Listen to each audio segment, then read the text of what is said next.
Welcome back to the Engineered Angler.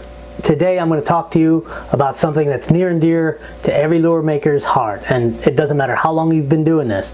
If you've been making lures, you've had this disappointment. You've painted up that lure perfectly, exactly the pattern you want, the right colors, and then you clear coat it perfectly, put it on your turner, get up the next morning, take a look at it, and it looks like somebody sneezed on it.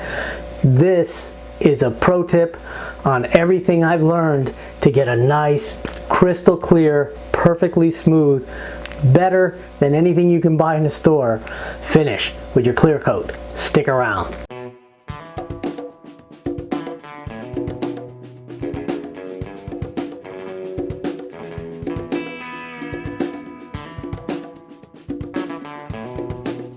So a perfect clear coat makes you feel like a superstar. You get that perfect gem-like quality to your lures, perfectly clear and smooth without any blemishes. Is just sort of the holy grail of lure making. It really ends up looking like a real gem, like you really know what you're doing, and it's something that you really can't get on a store-bought lure. And especially when you've done something that's just a little bit different, like a partially naked wood lure with some mild colors in it. It just looks so perfect when you have that just perfect crystalline finish, and you feel great about, you know, creative paint jobs like this one. I don't have to sell you on how good a good clear coat is, but I do, I guess, have to remind you that without a real systematic process, without that, you make mistakes without knowing what those mistakes were, and they're hard to correct. So I'm going to walk you through everything I've learned through a lot of really systematic experimentation. I apologize, this is going to be a little dry, but for those of you who are real lure makers, this is going to help you. So before we get too far along on this lecture, let me explain to you some of the things I've done to test these clear coats and what they go over. What I've discovered is a big part of the problem with clear coating is what you put that clear coat over. So what I've done is I've made all these test tabs, and each one was coated with some sort of undercoat, either paint or some mid coat, and then clear coated over and allowed to set up, and then I inspect the finished product. So here's one that at first glance looks pretty good. I painted it gold, and then I dipped it, or I'm sorry, I spray painted it with Krylon glaze and then clear coated over, and you can see that it is pretty wavy. I think you can see that.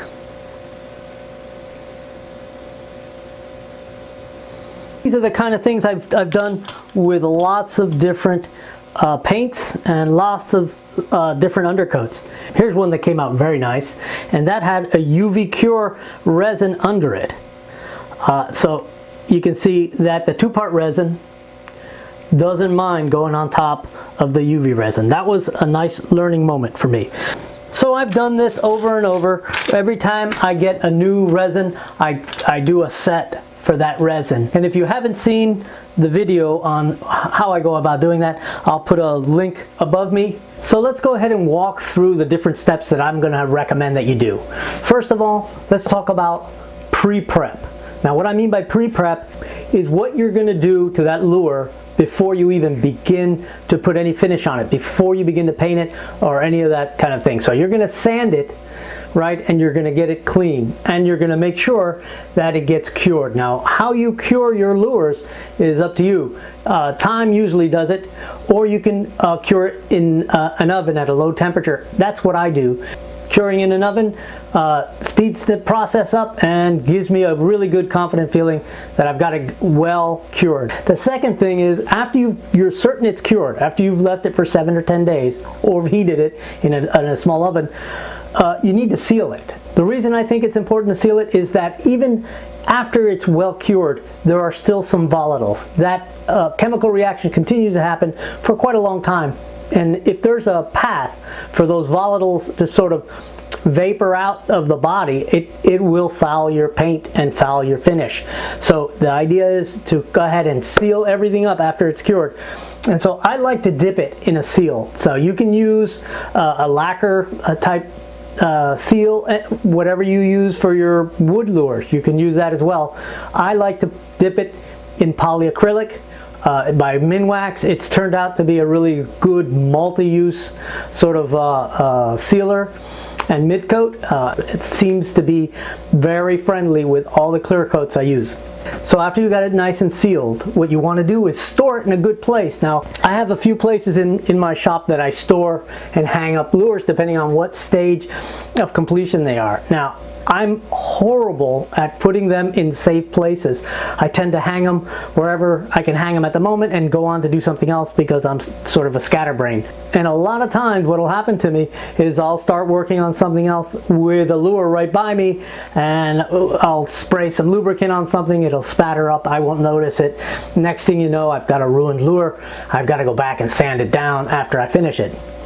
So have a systematic way of storing your lures away from other work. Moving on to handling your lures. Now, most of us doing this know that you shouldn't touch the lure after you've got it cleaned and sealed. Trying not to touch it with your hands. Now, a lot of folks will use gloves. Gloves are not a guarantee. It's a good idea to use gloves, but they're not a guarantee. If you just rub your face, kind of move your hair, you've just added oils to your glove, and now any kind of touch will or can ruin that finish. You want to go ahead and hold it with wires, hold it with clips, hold it with whatever you can. I like to keep a few of these towels around. They're microfiber, they're almost zero lint, so you can handle them with this all the time, as long as you know it hasn't been wiping down oil or anything. I like, if I need to grab the lure to get it off a wire or to move it somewhere, I like to have these around. These are, to me, better than using gloves, because gloves are on your hands and you're going to use your hands like you always use your hands, and you could scratch your nose or something else and end up fouling your lure up. So once you get to the point where you're handling the lure, you're getting ready to paint it, it's a good idea to put it on your lure holder, whatever kind you use. It's a better idea to use the kind that you don't have to take it off. I like to put it on one of my lure bows or one of my extended lure holders and keep it there. I won't touch it after it's on here. So once it's on your lure holder, it should already be clean. At this point, what I usually do is I'll take one of these towels and give it a little dampness of isopropyl alcohol, just regular alcohol, and just wipe it down. And that should take care of everything. I'll even blow it off with air just before painting, just to make sure there's no lint on it. And after you've got it clean, you got to put it back in your nice, safe storage point so you don't foul it, and there's no questions about where that lure has been and what it's been doing. At this point, you're going to take it into your paint booth and do your thing, right? Your creative painting. And if you're going to put any kind of meshes, is that a word? If you're going to put any mesh or mesh-like materials to give it some sort of pattern, be certain that this wasn't somewhere fouled. So now you've got that lure painted. It's completely painted and you're ready to clear coat it. Not really. So you really need to be certain that that paint is cured. It really doesn't matter. If it's not well cured, the clear coat will not like it. My advice is to give it a good 24 hours to cure. Let it set for 24 hours and then come back to it. Now your beautiful airbrush patterns and perfect paint job is dry. You got to use a mid coat. Now, a lot of people don't use mid coats, and I didn't use mid coats for a long time, but it was hit or miss.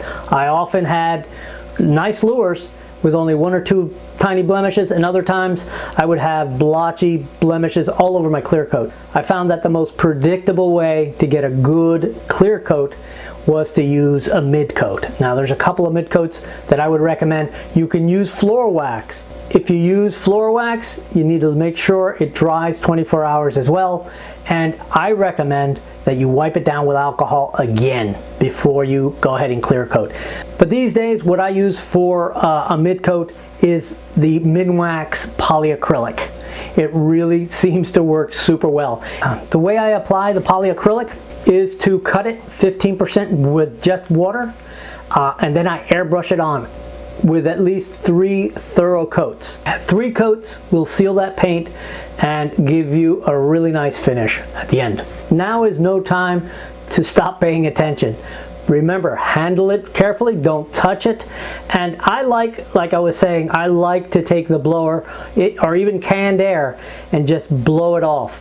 Even a blow dryer will do the job and get the lint off. If you're in a cool or really cold environment, blow drying it heats that surface and actually helps with the spread of your clear coat. It actually helps it spread and be even and helps get rid of some of the bubbles. So a good practice if you're in cold weather is to warm that resin. A nice deep pan of hot water, like drinkable coffee hot.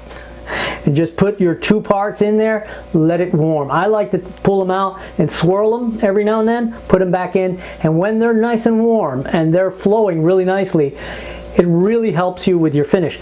It does a couple of things. One, it lets it flow really well with your brush, and it also helps mixing now, so you don't have those 2 heavy viscous liquids that are difficult to swirl together. When they're a lot less viscous, they mix better. Don't eyeball your mix. Eyeballing it in just a paper cup is an absolute no-no. Eyeballing it in a metered cup like this one it's obviously much better than just eyeballing it into a cup that doesn't have any graduations. But it isn't perfect. It's far from perfect, in fact. And the smaller the volume you're mixing, the more critical that measurement is. So if you're just mixing enough for 2 or 3 medium-sized lures, it's really critical that you get that mix ratio perfect. And taking a look at this and eyeballing that meniscus, that little dip in the bottom of that mixture, just adds one more source of error. And it's unnecessary, because the way you should do it is wait. Just weigh it out. So instead of eyeballing it, get you one of these. It's like $8 online, free shipping, or somewhere along that line. I don't want to minimize expense. I know all this stuff costs money, but this is a great way to save the day. I mean, you'll always get it right if you weigh it. So now your lure is in its holder, it's ready for clear coat, you're sure that it's nice and clean, and your mix is perfectly mixed. Now you need a brush, and I use these things. Now these are throwaway brushes from Harbor Freight. They have metal handles, they're horsehair, they're really inexpensive. This 36 pack is about $3. You want to spread the resin, not pull it. When you pull the resin, you thin it in one spot and make it fat in the other. But a lot of times you'll push it into an eye socket or push it into a gill plate, and you'll end up covering up a lot of your nice details. These work real nice. They're relatively soft, and they don't lose too many hairs. Now they will lose an occasional hair. I like to pinch them off right here with a pair of pliers. I'll just give them a good crimp and then kind of try to get the hairs out. And after that, I can be pretty confident that I can clear coat without losing too many hairs into it. So now you have it clear coated. You're feeling pretty good about it. You're going to try to get the bubbles out. Having heated the mix should help you a lot with getting rid of those bubbles. So typically most people will get a torch and hit the lure from a distance very quickly to break those bubbles. What's happening is that the carbon dioxide from the flame is breaking some of that surface tension and allowing those bubbles to come to the surface and pop off. But there's more than one source of carbon dioxide, and this is actually a little dangerous, because when you're doing this, you could burn something over here or scorch your hair. You got to be a little careful, and you could overheat your resin and discolor it. What I like to do is, if I'm just doing 1 or 2 and they're small, I'll just breathe on it like I'm trying to clean the lens of my sunglasses. Just a broad, lots of air, lots of heat, lots of humidity, and you'll be surprised. Immediately it'll fog over, and then when the fog clears in about 5 seconds, all the bubbles are gone. It works. So now it's in your turner, turning, the bubbles are nice and gone. It's turning at somewhere between 4 and 6 7 RPMs maybe. You want to make sure that it's turning fully on one axis or the other. In other words, you want it either turning on the axis in this direction or turning on the axis in this direction. So now it's a waiting game and a protection game. You want to make sure that you've got this thing away from bugs and away from dust. So a lot of folks will get a cardboard box, set it over it. I did that for a long time. My turner closes itself, so I have a lid on it.